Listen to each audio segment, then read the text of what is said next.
Te whaatalo whaatol whaapoponga o tala whauma le si ufonga le lau mua mole nei tai au.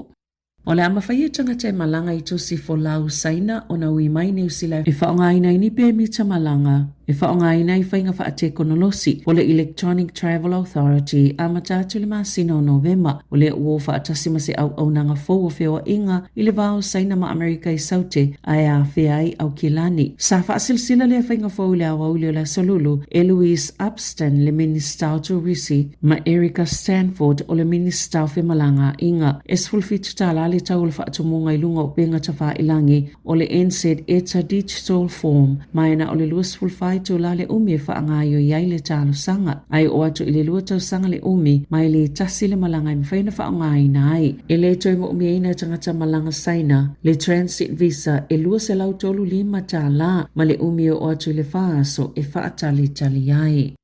E tele maungaonga ni a afiangana o le supermarket le New World i Victoria Park i Aukilani o na o se mule au auli o le solulu. Mai silia ma le se fulu i tūlana tau tape ai le afi. E le ima whai ona whaeloina le au nanga tine i mum whaalavla whaafosei le mafua anga. Na ta ue Nick Hansen le whaolulunga le food staff si le motu i mātou. O ia le istangata na mumu i tutonu ina ua maea. Mana matua o ngaonga afianga o le whale ona o le mu whaapea ma le aso ma le vai. O le wha alo le vai na pito silo na afia e umi se taimi e ilo ai a afianga ma le toi wha le lei o vaenga na afia mai le mu mai le o manino fo i se taimi e mawhai ona toi te talai o lo ngā lulue ni awala e fisoso ni ai lalato o whai ngā lue ngai to se lau walu se fulu i aso i o lumana i nei ai mo le taimi nei o le awha awau peo na tutongi i lato e luas ful tolu ta awale fui mu ma le auti nei mua to o walu se fulu sa ngā lulue tau tape le afi. E to olua tangata whainga aluenga le ofisa o le ampasa New Zealand whaapea maola ainga ua ave isia mai Tehran na whaalia le minister o le vai whafo wawa samana ia Winston Peters na ave isia maawina atu i Azerbaijan ma ua tapunia le tu mawai nei le ofisa o le ame pasa e le tu te o le malo New Zealand mo le vainga o ana o whainga aluenga o ngā lulue i whafo o le alalia na whaiai lea whai unga tala whiangai pe ona sauno le minister a whai atu la imaini avanoa e fisoso ni ai le ave isia o isi tangata New Zealand i Iran ma Israelu o le whaatino i na vaveloa. Sa wawa ai le leile malo i ne awala tala whiangai ma le saunga le mo e ave e sei tangata New Zealand mai Iran e le o tatala ina whio inga i le ea mai ono whaitau vai aso o le mafua anga le alanga tatau ai so se tangata New Zealand o na whai aso se ngā yo inga i mawhai o nao ese ai mai Iran i le taimi nei pe a whai e maua se awala saunga le mo pe ona saunoa wawa samanaya o lo ngā lulue wawa lata New Zealand ma Australia. Ma tala noa mai se winga ia lato fuafuanga ma whaapewhia fo ina fsosoani le isi atunu o le tasi. Sa tala no fo ile matanga luenga le vai fafo i company va alile sa ili ni wha amatalanga ini ava noa mo malanga va alile la upase sepe ata tala la vaa. O le taimine watu ina toi fautuanga le matanga luenga i tangata New Zealand ia atunu ina iris tala li toa oi ma ole a wha awau pia inai ma sina o lo manai. O lo ia pia fautuanga mo tangata New Zealand Israel ma Iran ina ia vaveo nao ese pe a whailato se sila fia wa leto e saunga le mo mano nofo ini la fitanga molo lato pui puinga olo ia i fo ile fautuanga mo tangata New Zealand ina ia awane i whaia ni malanga i Iran ona ultulanga olo ia ile tawa ile vaa ma Israel ultaiminei pe ona whaali e vaa vasa manaya. E se lau ono se fululu afe lima se lau fitutasi tangata ile i whainga aluenga ona o manu angal tau sangata luai masaf sosani i aile ACC e tu saima wha amaumonga fau i se tau au wha i elua te simale 5 biliona tala. Ilona au wha inga atoa e tu samale tasi te simale 1 miliona le au wha inga o tangata ile tau sanga na talia ina ile ACC a la tau talo sanga mai 2 biliona tala lona wha atopenga atoa. Mai le na au wha inga e wha te simale 5 biliona na tala na faalo i tau mo le toi faali le yel soifo maloloina po o le rehabilitation o le tau sanga ilu afe ma le faa sailalo i fo le tasi le biliona tala na ta ue James Whittaker le ta ita i o le puipui ngō manu anga le ACC o lo to tele tangata manu nua ma ua umi atu taimi ma taunga ta atu le tau e tutongi e le faala potonga na faali le minister o le ACC Scott Simpson na maualunga tele le numero tangata na manu nua peitai e tele manu anga sa te tau ona le tutupu. O le tele o le numero aso e le whainga luenga i tangata.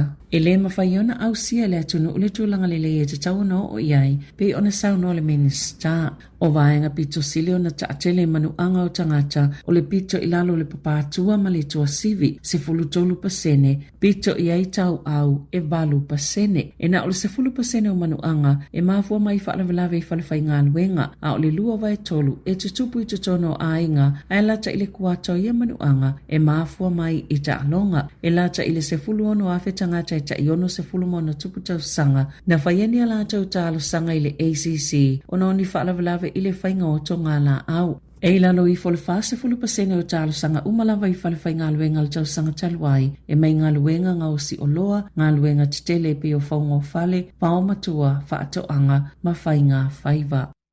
Ua maawala matanga luenga o tupe maua, le tosama le fase fulu 5 miliona ta lao la fonga e leo whaailoaina, mai au nanga whaapisinisi tau i whaatoanga, ele se fulu masina taluai, na whaalia le so upu Tony Morris, na o la tau mulima wina lava ni whaatinonga, sa tungalu ia i tutono ia pisinisi, pe o nao fie tangata na tutongi tino i tupe, po o whainga e le tu saima le tu la fono. O nisi o i pisinisi, o lo tau mawhai lava talu mai lea whao ka pelielu. Ma whaafea ngai fo i malisi itia o tau, e mai se ole le lava o tangata whai ngā luenga. O le ala le whaamulimuli e lava le tuto nginga o la fonga. Sa mulima wina fo i le ofisa o la fonga le sa o li poti, o whaataunga i e whao ngai tino i tupe po le cash. Mai li ave e seina fo i la fonga sa tatau na ave e se mai tupe, i e maua mai whaataunga. Pesi se la fonga na ave e se, po ole le whailo ina atu fo i. Pe ona whailo e Tony Morris, e maasani o na whaafai ngā luenga leo whai whaatoanga tangata, e ala atu i kampani e whaakone karate, ma o lana saunoanga o kamupani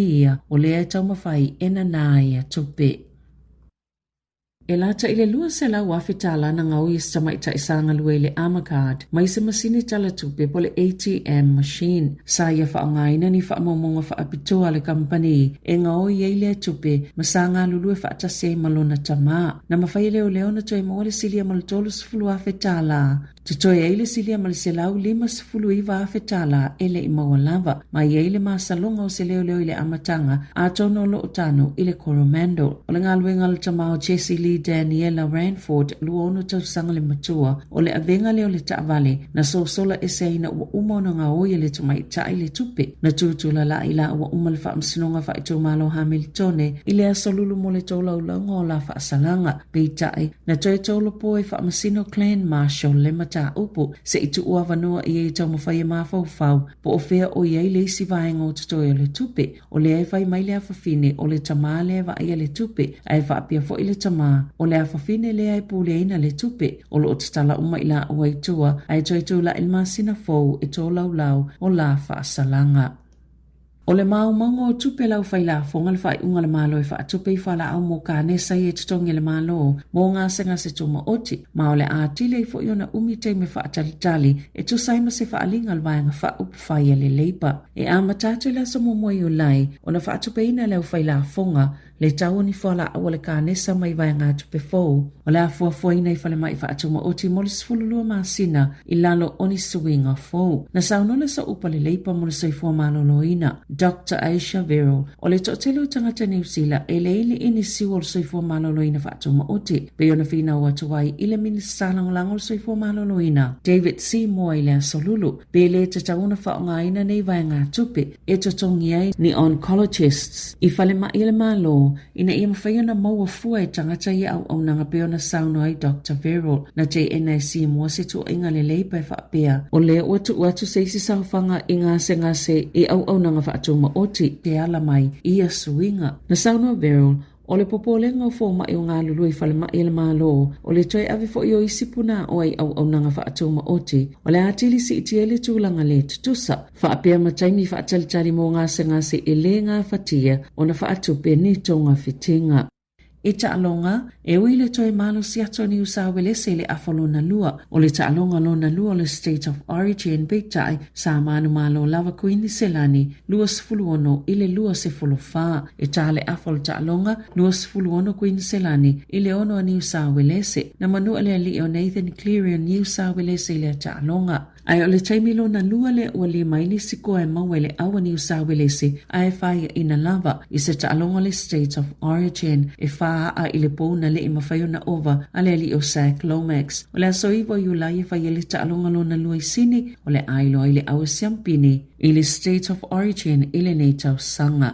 Ua whaasilisila le ne tipolo le lalangi o le ata ilua tausanga ma whaataunu le ipo lalangi o le ne tipolo ma o le ai fo i seisi ta amilusanga isi tausanga e tau mawhai e whaalawiloa ma whaatupu atili ai bea le nei taalonga. La whaalawiloa i fo i se ta amilusanga o le ipo lalangi o le ne tipolo mua a le itu pāwa lii i nei tausanga lumanai a o tau mawhai e una ia le whaao fiato le ne tipolo i taalonga le Olimpeka sa ta i wha tausanga ma whai le ipo lalangi o le ne tipolo tanu mai tausanga ta si no tolu pe tai a mai a leipo lalangi sini i le loa whelua fitu o isi uma tauwanga leipo lalangi o la ta ilua loa tausanga ma whaia isi tauwanga leipo lalangi mai wha tau nuina lava i le masino Novema. Tala whawia malisi ufonga laumua mo le nei tae ao.